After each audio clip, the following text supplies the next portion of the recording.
Why did you want to get involved in the convoy? Why did you want to reach out to Mr. Barber? I was growing increasingly alarmed with the mandates and the harm that I was seeing the mandates inflict on Canadians. Sorry, I'm going to get emotional. I'll try not to. And I just felt like I needed to exercise my democratic rights. I have tried over the years emailing MPs and just never got a response. And I just felt that this was important for Canadians who had been living under lockdowns and restrictions for 2 years. When you say emailing MPs, had you been emailing them about COVID-19 mandates? I believe I did once, yes, but I had emailed previously, like I said, in conjunction with the Bill C-69 and Bill C-48, and never felt like anyone was listening to me. And I know it wasn't me. There was other people that were emailing also, and you just get these, thanks for contacting our office, blow-off emails. So you had formed this impression that you were having difficulty getting someone to listen to you in the government based on letters you sent primarily with respect to the pipeline issues we've been talking about? That's correct, yes. How had COVID-19 restrictions or mandates affected you personally? Well, I lost my job. My husband also lost his job on the same day. My parents run a pilot truck business, and a lot of their business was involved crossing the border, which they were no longer allowed to do.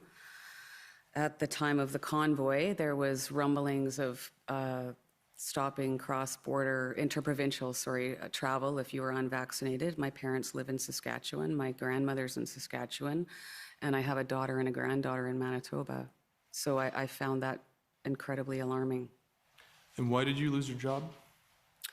We were sent home, I guess, in early January because of the Omicron variant. And that combined, obviously, with the downturn in the economy at that time, they closed the shop that I was working at. And the majority of us were laid off. And what shop was that? It was for an oil and gas services company. Okay. Were you affected at all by vaccine passports or other restrictions on unvaccinated people? We didn't go out. You know, my husband and I played in a band. We weren't allowed to even go and play. Everything was shut down. That's part of the reason that we went to Manitoba after we both lost our jobs. We went to visit my daughter and realized that the city that we were in was basically a ghost town, and we would prefer to be out on the farm in the country, helping them on the farm and being productive. What did you want to achieve by participating in the Freedom Convoy? I was hoping that somebody would come and listen to us and listen to the concerns that we had, essentially, about the mandates in particular. Did you have a goal beyond having someone come and listen to you about the mandates?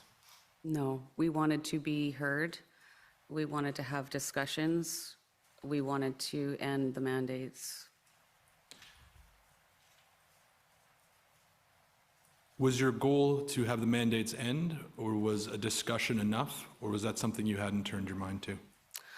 For me, I feel if we would have just been able to have a discussion with somebody, that would have at least opened a dialogue.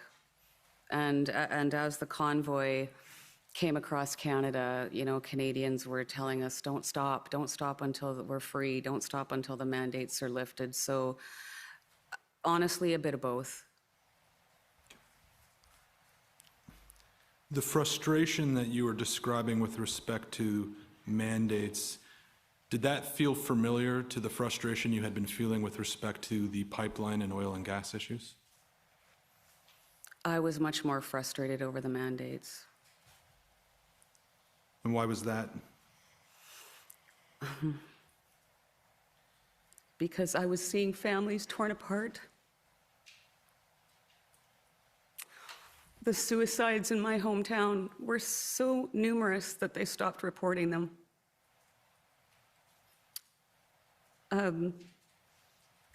elderly people were dying by themselves in long-term care facilities and saying goodbye over iPads. My grandma is 94 years old, and she was locked in her little apartment by herself for 2 years. And now that she can go out and do things, she's not healthy enough. She lost 2 years of her life. My father is, I'm so sorry. Take your time.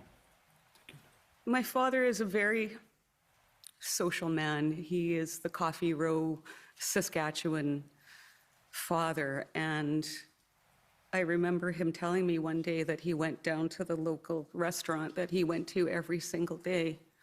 And these are small towns where everybody knows everybody, and he was asked to leave.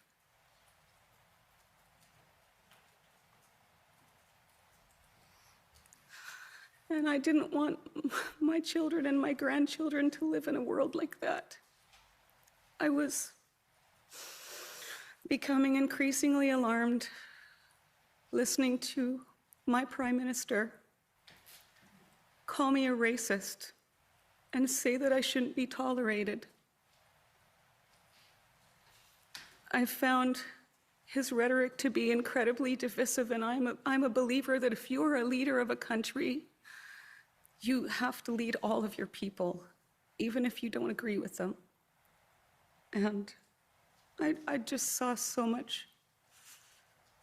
Coming across Canada every day, I heard stories. People, at least 3 people, would tell me they were planning their suicides until we started the convoy.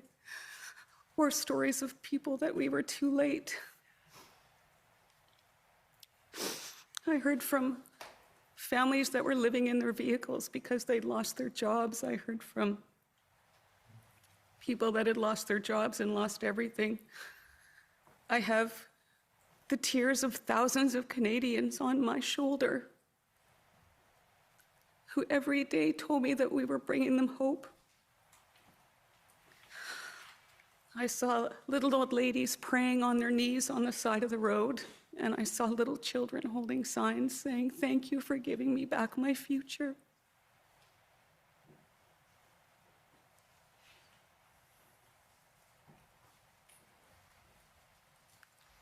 Sorry. So you offered to help in reaching out to Chris Barber, and it's our understanding that one of the first things you did was create a Facebook page, is that correct? Yes, sir. And started the GoFundMe campaign, is that Yes, correct? sir, I did. And you did both of those things on January 14th? I did. And a Twitter account also. And a Twitter account. Was that different than the Twitter account that we saw earlier today that was your personal Twitter Yes, account? that was my personal one, yes. With respect to GoFundMe, had you ever done fundraising before? Not on that type of platform. Just community, selling chocolate-covered almonds or stuff like that. So never